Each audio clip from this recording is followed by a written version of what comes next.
Ferguson on edge. Several protesters arrested overnight as the tense wait for the grand jury's decision on the death of Michael Brown enters yet another day. Hello everyone, I'm Dan Kleffler in New York. Right now, police and protesters are waiting for word from that grand jury. But I want to go to ABC's Steve Osunsami, who is on the ground in Ferguson. Steve, what has been happening there today?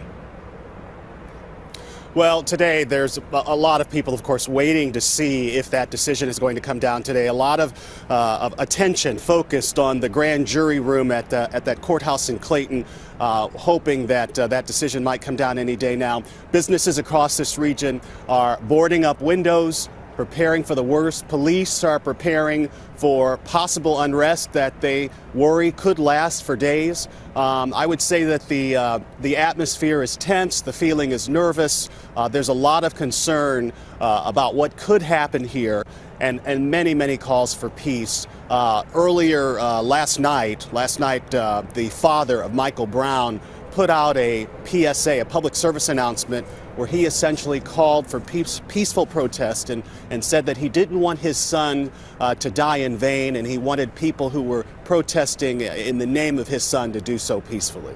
Steve, I want to ask you, because you've been there, you've been talking to a lot of people that are there, that are in the thick of things there. As each day has been passing on, has public opinion changed as more time has passed?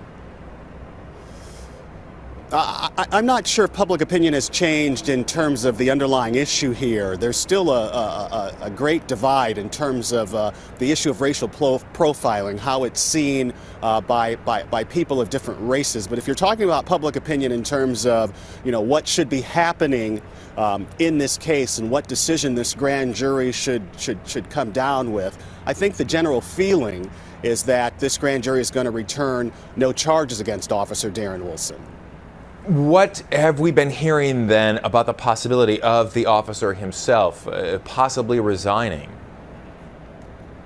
That's a rumor that's been going around. There's been no official confirmation of that we have gotten from police about that, though we hear it is highly unlikely that he will return to the Ferguson Police Department if indeed he faces no charges here.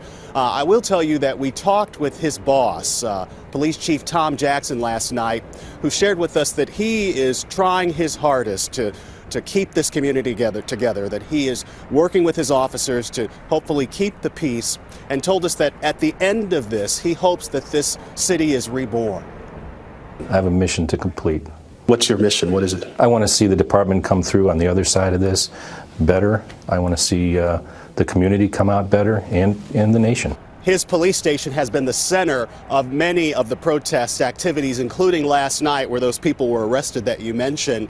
And we expect to see many more people yelling and screaming right outside his window over the next few days. Stephen, that's what's happening right there in Ferguson. What about the rest of the country? What has been the reaction? Have we seen more people mobilizing? There's a group called the Ferguson Action Network, which is planning demonstrations across the country in at least 61 cities.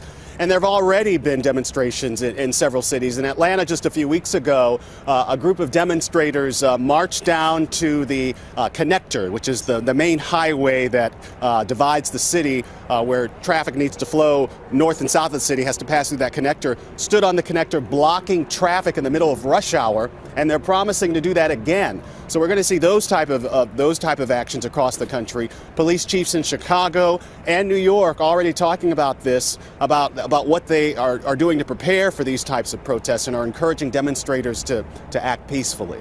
ABC Steve Osunsami in Ferguson, Missouri. Steve, thank you for that. I want to bring in attorney Danny Savalos. Danny, good afternoon to you. So some people are demanding transparency in the grand jury, but that's not necessarily what grand juries are about, right?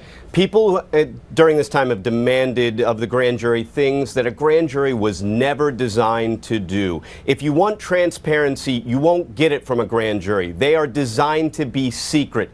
If you want answers, you won't get them, because grand jury proceedings are sealed. They're secret. You will not see the transcripts. All you will get is either a no true bill or a bill. Either they will indict or not indict. So the problem with the citizens is that they are expecting something from this process that it was never designed to give. Of course, the criticism could be that the prosecution could have simply gotten the charges through another way, through a preliminary hearing, and that would be an open proceeding, and maybe that would have assuaged some concerns of the people of Ferguson. However, if you want from a grand jury answers, and if you want transparency, you will not get it. It was never designed to do that. Well, and about the mechanics of it, I mean, it's often said that a prosecutor can easily get an indictment through the grand jury process. Why then, in this particular case, does it seem to be taking an extended period of time? A prosecutor can get an indictment relatively easily, but part of that also is a prosecutor cannot get an indictment if it's what they want. As someone who's read a number of grand jury transcripts, things that most citizens never have an opportunity to read, the one thing that emerges is that there's no question it is the prosecution's show. Defense attorneys are not even allowed in the room. The prosecutor guides the way that the evidence comes in. So imagine that you're a small town or a small community prosecutor like this community, and you suddenly have a case that the entire world is watching your every move to check your integrity, and you know as a prosecutor that every decision you make will be scrutinized. So the safest thing to do when you impanel a grand jury or a sitting grand jury is to put absolutely everything in front of them, so that ultimately, if those citizens on that grand jury decide not to indict, you can at least say that you put every stitch of information, every stitch of potential evidence in front of them so that they could make that decision. So politically, it could be viewed as a very safe choice to go with a grand jury. So what, in fact, does Officer Wilson have to do to be cleared by this grand jury? Well, remember, Officer Wilson testified before the grand jury, which is going to give them his narrative. And remember, in this case, this is a case where the two narratives could not be farther apart. On one side, the narrative is that Michael Brown was trying to surrender when he was summarily executed. And Officer Wilson's side, which we have not heard specifically yet, but undoubtedly will be that I was fighting for my life, I had to pull my firearm, and I only shot to stop the threat. The thing is that we have actual objective evidence in the form of forensics. We have ballistics. We have an autopsy. We have gunshot residue and blood found in the vehicle. If Officer Wilson's testimony aligns with the forensic facts, then that will go a long way towards the grand jury believing his narrative and possibly not indicting him. And remember, police officers are not ordinary people. They are professional testifiers. If he testified before the grand jury, it's something as a police officer that comes with the job. They're good at it. They've had a lot of practice. They can be very convincing. So I can only imagine, and that's all we can do right now because we do not know what he said before the grand jury, but that he was well prepared and stuck to the facts which supported the scientific evidence and his original narrative justifying the use of deadly force. Speaking of the evidence, there were multiple autopsies performed on Michael Brown. Which of those autopsies were used in the testimony? Well, the state used their own autopsy, and the Michael Brown family had Dr. Michael Baden do his autopsy, and I believe that was presented to the grand jury as well. But you have to remember, with each additional autopsy, you get new evidence that may or may not be inconsistent with the prior autopsy. There may be a case of too many cooks spoiling the brew, as the old adage goes, because as you have additional experts, and there's a third federal autopsy, with 3 autopsies, there are many different possible inconsistencies.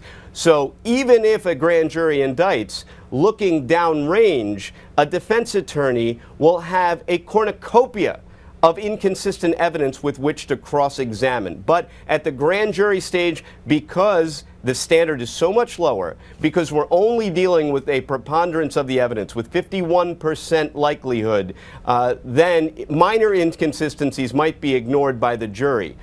They could be persuaded by the autopsy, which shows 6 shots. And again, while the officer is going to have a hard time justifying 6 separate shots, if he can generate enough evidence of a reasonable fear of deadly force, he is, as a police officer, authorized to meet that force with force. Say, in fact, that the officer is not indicted by this is recommended for an indictment by this grand jury, then what is the next step in the legal process? Virtually none.